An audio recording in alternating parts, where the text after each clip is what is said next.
तमिलनाडु की राजनीति में 2026 विधानसभा चुनाव से पहले जबरदस्त हलचल मची हुई है और इस बार चर्चा के केंद्र में है अभिनेता से नेता बने विजय और उनकी पार्टी टीवीके, क्योंकि मीडिया रिपोर्ट्स में दावा किया जा रहा है कि बीजेपी उन्हें अपने साथ लाने के लिए बड़ा दांव खेल रही है। खबरों के मुताबिक बीजेपी ने टीवीके को करीब 80 सीटें देने और अगर गठबंधन जीतता है तो विजय को डिप्टी सीएम बनाने तक का ऑफर दिया है। और यही वजह है कि तमिलनाडु की राजनीति में ये मुद्दा अचानक बेहद गर्म हो गया। हालांकि कहानी सिर्फ इतनी सीधी नहीं है, क्योंकि दूसरी तरफ कई रिपोर्ट्स ये भी कह रही हैं कि विजय सिर्फ उप मुख्यमंत्री पद से संतुष्ट नहीं है, बल्कि वे खुद मुख्यमंत्री पद का चेहरा बनना चाहते हैं और इसी वजह से बातचीत में असली पेच फंसा हुआ है।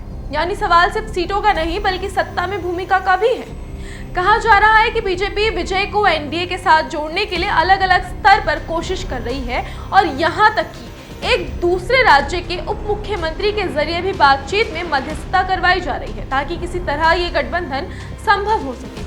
अब आप सोचिए, बीजेपी आखिर विजय को लेकर इतनी गंभीर क्यों है? इसकी सबसे बड़ी वजह है विजय की जबरदस्त फैन फॉलोइंग। तमिलनाडु में उनका स्टारडम सिर्फ फिल्मों तक सीमित नहीं है, बल्कि उनका असर वोटों में भी बदल सकता है। ऐसा बीजेपी के रणनीतिकार मानते हैं। उनका हिसाब साफ है कि तमिलनाडु जैसे राज्य में कई सीटों पर मुकाबला बेहद करीबी होता है और महज 2% वोटों का फर्क भी जीत हार तय कर सकता है। ऐसे में अगर विजय का वोट बैंक या उनका प्रभाव एनडीए के साथ जाता है तो ये बीजेपी के लिए गेम चेंजर बन सकता है। लेकिन दूसरी तरफ विजय की पार्टी के भीतर सब कुछ इतना आसान नहीं दिख रहा। उनके करीबी सलाहकारों में इस संभवित गठबंधन को लेकर चिंता भी बताई जा रही है।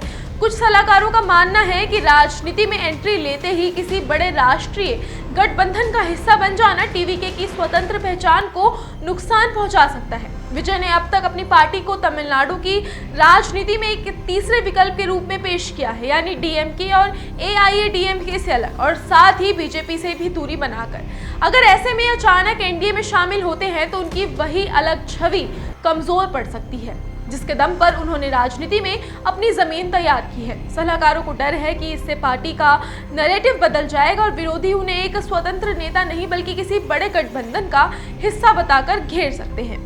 दिलचस्प बात यह भी है कि हाल ही की कुछ रिपोर्ट्स में टीवीके की तरफ से ऐसे गठबंधन की अटकलों को खारिज भी किया गया है और बीजेपी के कुछ नेताओं ने भी खुलकर कहा कि टीवीके के साथ कोई बातचीत नहीं चल रही।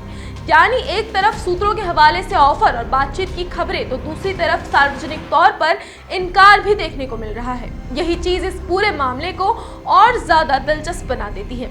अब बड़ा सवाल यही है कि क्या विजय अपनी स्वतंत्र राजनीति की लाइन पर टिके रहेंगे या फिर चुनावी गणित और सत्ता की संभावनाएं उन्हें गठबंधन की तरफ ले जाएंगी? और अगर सच में 80 सीटों और डिप्टी सीएम का ऑफर सामने है तो क्या ये सिर्फ बीजेपी की रणनीतिक चाल है या तमिलनाडु की राजनीति में कोई बड़ा उलटफेर होने वाला है?